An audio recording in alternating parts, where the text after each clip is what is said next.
Nagsalita na si Sharon Cuneta sa mga delulu na Shagab fans na kung ano-ano ang naiisip sa kanila ni Gabby Concepcion dahil sa maganda nilang relasyon ngayon bilang magkaibigan at saka sa post niya sa Instagram na sa background may nakasulat na I fell in love today.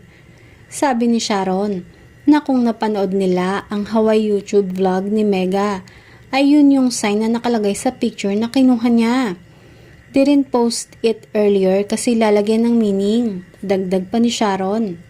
Sinundan ng singer-actress ang kanyang post. Grabe kayo magsipag-isip. Daig nyo pa writers namin sa Star Cinema. Kalma only because soon I will bring you back to reality.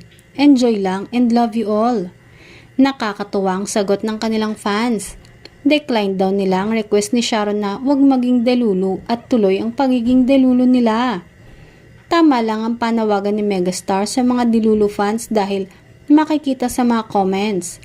Parang gusto nilang masira ang pagsasama ni Sharon at Kiko, pati na rin ang pagsasama ni Gabby at ng asawa nito.